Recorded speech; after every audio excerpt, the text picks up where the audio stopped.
gente! Mais uma vez aqui, mais uma dica de Arimar Ramires para você. Mas não esqueça de curtir os nossos vídeos, tá? E se inscrever no nosso canal, tá ok? Hoje a dica é sobre as velas. Eu quero passar para vocês o significado das velas, ok? Então vai a dica.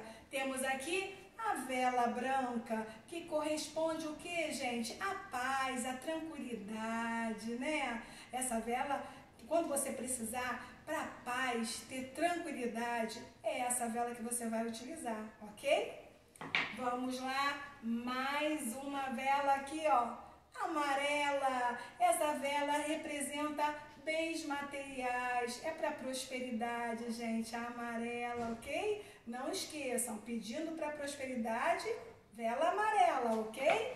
Vamos lá, essa aqui, azul, vela azul é para harmonia, para equilíbrio. Você que precisa de equilíbrio, é só pegar essa vela azul clara, ok? Vamos lá, vela verde.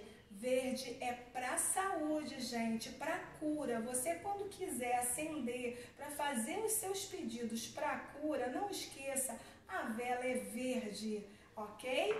Vamos mais uma aqui, vela laranja. A laranja representa a conquista. Você quer conquistar algo, pedir algo, o povo cigano, não esqueça, a vela laranja, ok?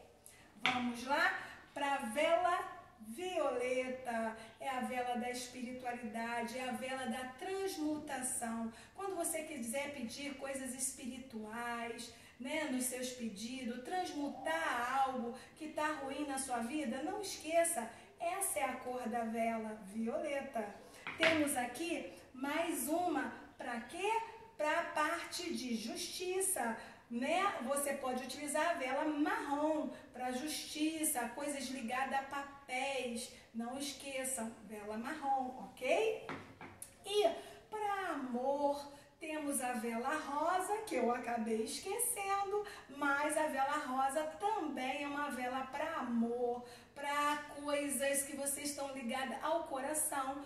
E temos a vela vermelha, que a vela vermelha é para paixão, mas também, gente, é uma vela de energia. Quando você está para baixo, quando você está sem motivação para nada, essa vela vai ajudar bastante, ok? Mas não esqueça, a vela rosa é para o amor também, ok? Mas eu também quero dar uma dica bem legal para vocês. De repente, eu tô com o meu emocional abalado, o que eu faço? Eu pego uma vela rosa e posso pegar uma vela azul e acender as duas. Por quê? Porque a vela azul, ela harmoniza, né? Ela entra no equilíbrio. E a rosa, ela é para acalmar os sentimentos, para trabalhar a parte da emoção. Então, você acende uma vela azul com uma vela rosa.